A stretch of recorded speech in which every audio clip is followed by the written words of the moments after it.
What's up with it? It's your boy Expat D, and today we got another video. We're going to talk about the 5 things that Kenya does better than America. Yeah, I said it, okay? And some people, particularly in Kenya, you might be someone that is talking about, oh, America, America, I want to go, I want to go, I want to live there. But take it from me. There's some things that you do better. And here's my list. Okay, we're going to start with number 1. By the way, wait till you check out number 3. I want to know what you think about number 3. We're starting with number 1. We're going to talk about M-Pesa.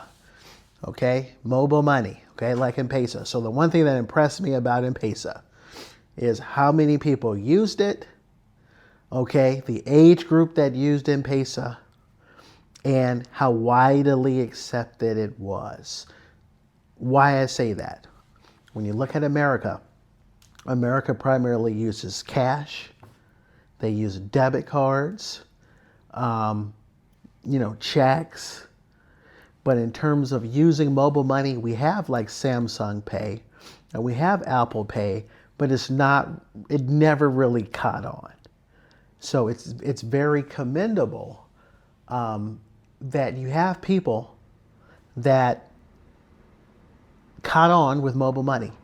Okay, particularly older people, particularly people that may not have like the latest and greatest iPhone gadget. So that's pretty remarkable that you guys are using, M-Pesa, that it worked. Okay, it's pretty good. When you're able to use when you're able to go towards a cashless society. I know there's been debates on that. Some people think like, oh, Big Brother is trying to, control every move or see every transaction. But it's also safer. Okay, when I go to different countries and I don't need to have a wallet with a fat stack of money. Yeah, fat stack, because I'll be balling, right? On a big fat stack of money, right? When you just have it digitally, it's safer. That's the one thing I hate about going to another country is sometimes when you have to exchange of money, you deal with cash. It's like these big wads and it's like sticking out your pocket. Okay, but yeah, so that's number 1.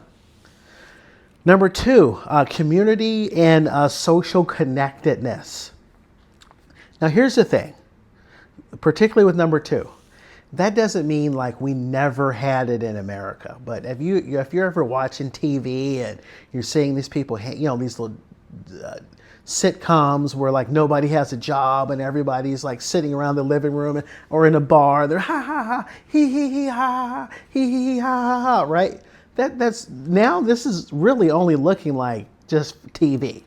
Okay, it used to be like that. When I grew up in the 80s, it used to be like that, where people were just, they cared more about their neighbors. It was more of a sense of community. Like our neighbors used to knock on our door and ask, how they may borrow like some sugar or salt.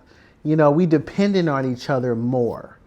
Okay, this is back in the 80s. Now, in America, sheesh, I've lived in neighborhoods, not just one, multiple neighborhoods. As an adult, I had no idea who my neighbor was. My neighbor literally could have been behind me in line in the grocery store, and I have no idea who they are. I have no idea. So just the fact that in Kenya, there's a strong emphasis on community, family, and neighbors. That's one thing that currently you have the U.S. beat. Okay, it wasn't always like that, but in America, it's changed. Okay, we've become more of an individualistic society. In Kenya, people, they check on one another. They may share meals, support each other in times of need. It's become so distant in the States. So right now, you got that. Okay, number 3.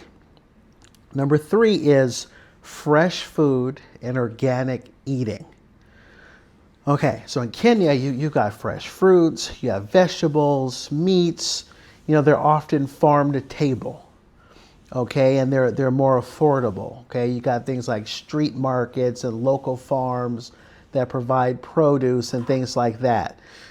Now, this type of thing, and this is what I find interesting about Africa. A lot of places, they consider like your fast food luxury, right? If you get like a KFC or a McDonald's or like whatever Western fast food chain makes it to your country, they look at it like it is like, oh, look at this. This is, this is like luxury. In America, it's kind of reverse. We look at those fast food places like it's cheap. Okay, cheapy, even though now the prices are more expensive. But we look at it like, you take me on a date at KFC. Oh, this is cheap, right? Even though I know you guys aren't probably going on dates at KFC. You can let me know in the comment section. I don't know if you go on dates at KFC. But the point is, the organic food's cheaper in Kenya. If anything's organic, they put the price way up there. If anything, if this slightly comes out that there's a health benefit, they're going to just skyrocket that price in America. Okay, and a lot of things, you know how we are about chemicals and all that stuff. Our stuff is packed with chemicals in the States. So that's something that you find less of in Kenya. All right, let's get to number 4.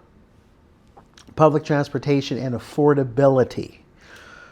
Okay, as you know, I did a video, on matatos. Matatos are a lot of fun. Real colorful, creative, lively, sense of public transportation. Okay, they got a vibe to matatos. We don't have anything, not public transportation. We don't have anything like that. I mean, we've got like public transportation systems like buses and trains and things like that, but nothing that it's starting to become unaffordable.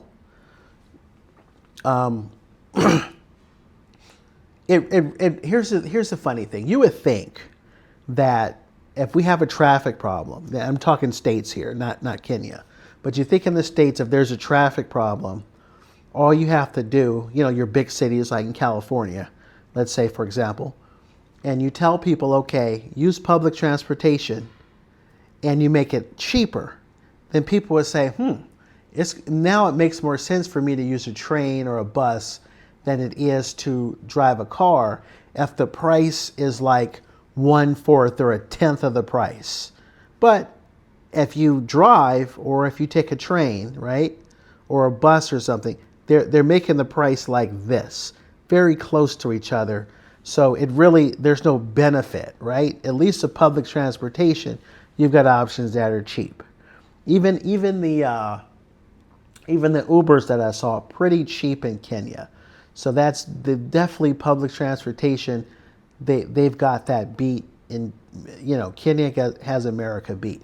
All right, and then number 5. Okay, number 5 is work-life balance and the slower pace of life.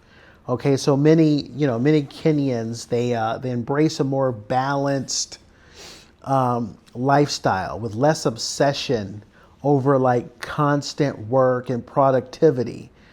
In America, you hear sayings like, "Oh, if you guys are out there getting that bag, chasing that bag, right? Chasing that bag," and it's really, it's looked upon like, "Oh man, like how hard you worked," and you see people putting their status like, "Oh, I just pulled a double shift, man. Got to get that paper, right?" So when you look at Kenya, it's more emphasized on having a social life, relaxation, cultural traditions, all that takes priority.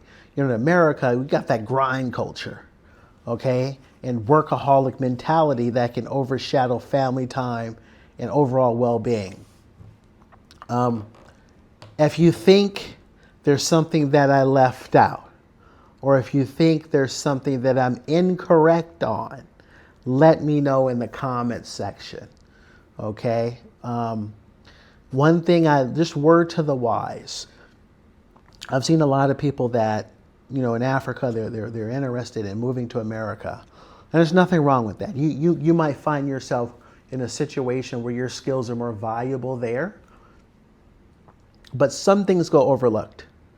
Okay, some things go overlooked, and oftentimes this work culture, People find themselves on that treadmill, on that hamster wheel, and they find that they can't get ahead. So that's something, just word of caution. Okay, if you think that all your answers will be answered if you do move to America, that's something that you got to be very careful of. Anyway, yeah, let me know. Let me know in the comment section. Think I missed something on the list? You think I need to add something? Yeah, anyway, thanks a lot for joining me on this video. I'm Expat D. Okay, like, share, subscribe. Let's get this channel to grow. All right. Thanks a lot for spending time with me. I got other videos too. Peace and I'm out.